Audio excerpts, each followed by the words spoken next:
Comet The Colt of Steel, Chapter 8, The Apple Family Way, Part 1. The next morning didn't start for me with the rooster's usual crow. Instead, I woke up to a much more unpleasant noise. Rise and shine, lazy hooves! We got a whole lot of work today! Shuffling off the covers and shaking my head, I opened my eyes to find Granny Smith standing over the side of my bed. Granny? I asked. What are you doing up this late? Why, I'm getting your lazy bones out of bed for one thing. I glanced over at my alarm clock. It was 6 in the morning.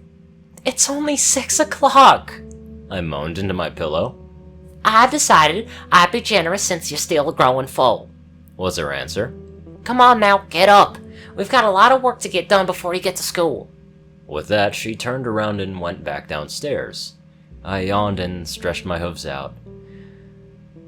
This was definitely gonna be a long day.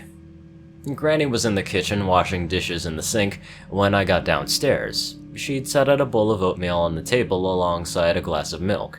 The rest of the spots lay empty. Where's everyone else? I asked curiously. Still asleep, she replied to me. This morning, it's just you and me. Why is that? Because today, y'all are gonna start learning the Apple Family Way. She answered. The Apple Family Way? What's that? It's what makes an apple. We usually wait till you're a little older, but I've decided to make a special case for you considering your unique circumstances. Yay me. I dipped my spoon into my oatmeal and blew on it. When you're done with your oatmeal, don't forget to wash your bowl in the sink. Stars still shimmered in the early morning sky as I stepped outside. The morning air invigorated my senses as Granny led me over to the orchard. Now, before we get started, how much do you know about apple bucking? She asked me. I scratched my head in confusion. Only what I've seen from you and Pa. You just hit the tree with your hoof and the apples fall down. Granny looked at me and then shook her head. There's a lot more to it than that, youngin', she said to me. Had I disappointed her so soon? Apple bucking is a skill that takes a lot of practice, commitment, and determination. Let me show you. Setting a bucket down under the tree, Granny circled around the tree, examining it up and down. Eventually, after finding a spot she liked, she leaned back, coiled her hind leg muscles in like a spring, and with spryness that bellied her age, kicked the tree with both legs, sending a single apple toppling into the bucket. I still got it, baby, she said, reaching for her rag to wipe her brow. I don't understand, Granny, I said, looking at the lone apple she had knocked from the tree. You only got one apple with that kick. I don't think you did it right. She turned and glared at me. Didn't do it right, she growled. Weren't you paying attention at all to what I was saying? There's more to it than just knocking apples into a bucket. Any opponent can do that. It's not about how many apples you can knock down, it's about the concentration, focus, self-control, things you're gonna learn about, I can assure you. Stepping aside, she gestured to the tree. Here, you give it a try. Nervously, I gulped and took in a deep breath. Okay, I can do this. Everything would be okay as long as I remembered what Granny said. Concentration, focus, and self-control. Trotting over to the tree, I looked up, over, and up and down like I saw Granny do it. I didn't know what I was looking for, but it was an apple tree. Its branches were full of apples, and all I had to do was knock them down. Turning my hinds to the tree, I closed my eyes and wound up my hind legs. Okay. Alright. Here goes nothing. There was a very loud crack. I opened my eyes just in time to watch the tree sailing over the orchard, straight past Ponyville. You see, this is what I'm talking about, Granny said, somehow managing to keep her lower jaw from hitting the ground. Third-person point of view. Twilight Sparkle slumbered quietly in her room, her best friend Smartypants tucked under her hooves as she slept quietly. Being the personal student of Princess Celestia wasn't easy, but for an eager beaver like Twilight, it was a dream come true. As she slept, Twilight dreamed about what the coming day would bring for her. Would it be new spells to learn? New topics to study? She certainly wasn't expecting a full-grown apple tree to come crashing through her ceiling like a guided missile in flight. Naturally, she screamed very loudly. The early morning Canterlot calm was shattered by an ear-splitting shriek of terror and an eruption of magical energy so powerful it shattered every window in the castle, as well as anything in a 3-block radius.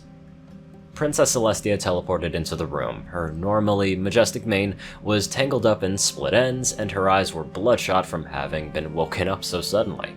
Twilight, what's wrong? I heard you screaming and... Oh my... she said, taking a look around what was left of Twilight's room.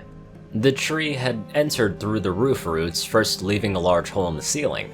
Smashed apples lay scattered across the floor and bed, and lying in the corner in a small basket was a shaking, trembling pumpkin with 2 green eyes. Princess Celestia, this tree just crashed through my roof out of nowhere, and I got scared, so I screamed, and I'm really, really, really sorry for waking you up. The little filly got down to her knees and begged. It's all right, Twilight, Celestia said. Calmly, her horn lit up as she changed the pumpkin back into a shaken purple baby dragon. I'll send in the royal carpenter in right away. You and Spike can sleep in my bed tonight. Carefully picking up Spike and her magic, the Princess of the Sun gently rocked him back and forth. Shh. It's all right, little one. Is he going to be okay, Princess? Twilight asked her mentor. Her eyes were filled with worry. Celestia looked down at her student and smiled. He's just a little shaken up is all, she whispered softly. A bottle of warm milk, a little burping, and he should be fine. Now, come. There's still a half an hour before I have to raise the sun, and I think we could both use a little more sleep before then. Celestia chuckled as she opened the door for Twilight, who rushed over to her mentor's side. Comet's POV. Okay, it seems you need to work on controlling your strength, Granny said as we stood in front of a bare field. Until then, I think it might be better to put you to work on plowing. I raised my hoof up. Yes, what is it, Apple Comet? Isn't plowing the fields Big Mac's job, Granny? I asked. Besides, we don't have a yoke in my size. Well, y'all be happy to know that you won't be using the yoke and plow for this exercise, she answered. But how am I supposed to plow the field with no plow? Granny smiled and raised up her hoof. Well, with your hooves, of course. I want you to dig nice, straight over the hill and down the other side, she answered, pointing up the top of the hill. Here, let me show you how it's done. Cracking her bony ankles, Granny Smith thrust her hooves into the dirt and began to dig. Moving with a speed that bellied her age, she dug and dug, sweat pouring from her brow, her heart racing faster as she reached the top and proceeded down the other side without missing a beat. In no time at all, Granny had dug a straight line over the hill. Wow, Granny, that was amazing, I exclaimed. I had never seen this side of Granny Smith before. She was always the kindly grandmother who kept the farmhouse tidy and cooked for us. That was nothing, she said wearily as she reached for her sweat rag. In my prime, I could have dug 10 rows in that time. Still, got you started. Now the rest is up to you. Remember, nice straight rows. Nice straight rows.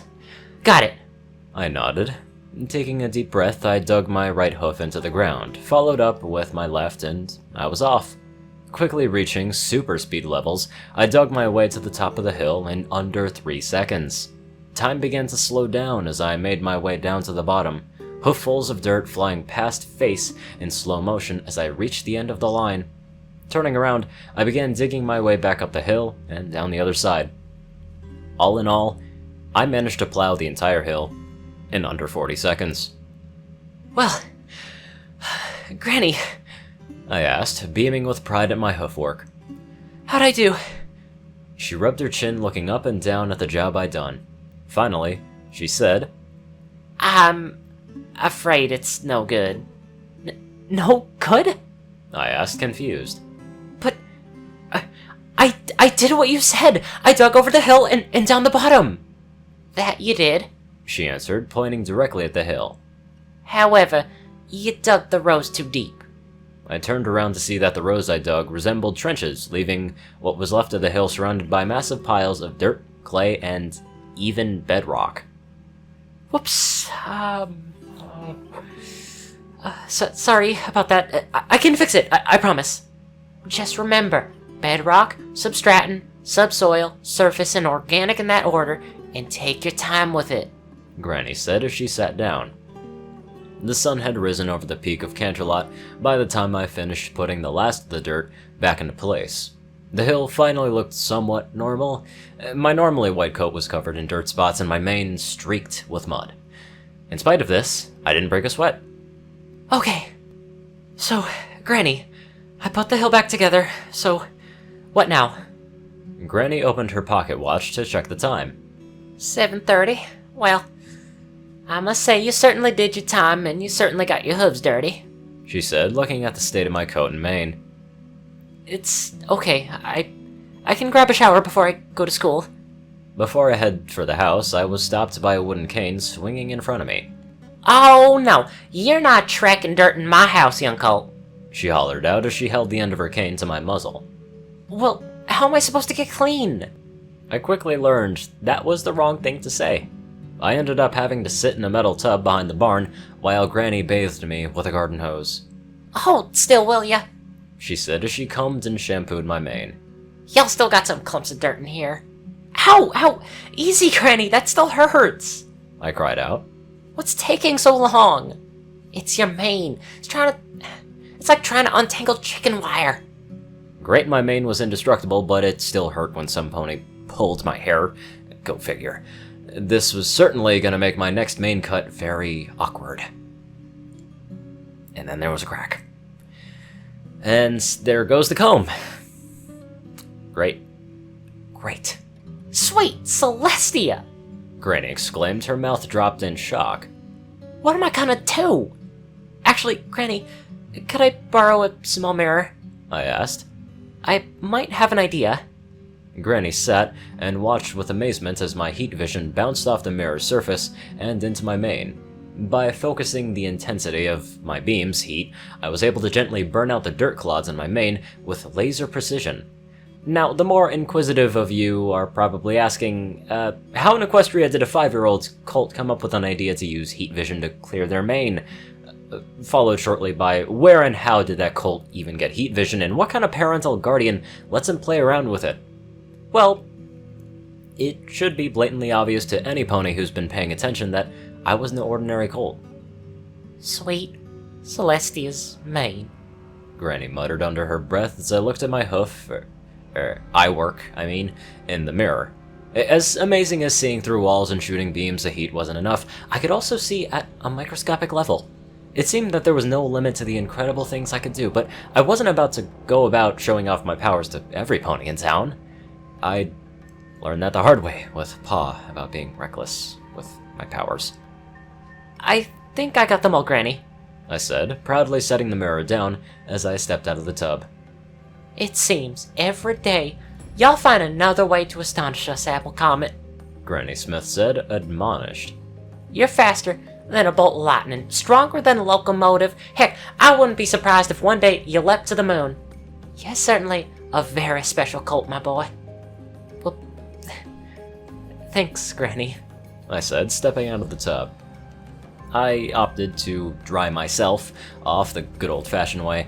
I didn't know how I was going to dry off every angle of my body with just a tiny mirror. So, what's next? What's next?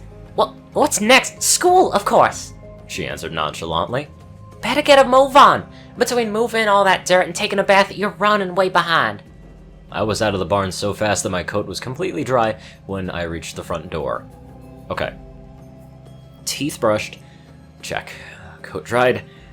Check. Mane combed. Check. Hoofs cleaned. Check. Lunch packed. Well, it's just an apple, some carrot sticks, and an ear of corn, but, check. Backpack packed. Check. Okay, that was everything. There was nothing left to do now, but Apple Bloom, Apple Comic Cart's here! Catch the school cart before it left without me.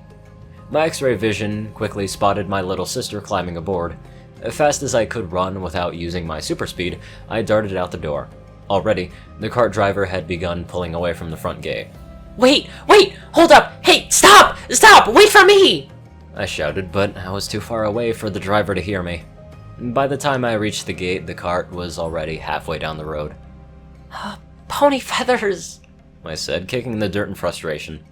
As I grumbled over how I was going to get to school on time, my super hearing picked up a sharp whistle in the distance. A smile crept across my muzzle as I took off for the West Orchard. If I hurried, I not only could get to school on time, but I could probably beat the cart there. Before this all ends off, I want to give a personal thank you to my very generous donators. Yoshi Super Saiyan 2, Peter Coulthard, Nicholas Springthorpe, Dospo, David D. Sanchez, Dwight Cornel, Gagi, Starlight Glimmer, Trey, Pokekillerzach, SoulDragon, Britton, and Joe Piercy. Thank you all very much for watching this video, and I will see you all in the next one.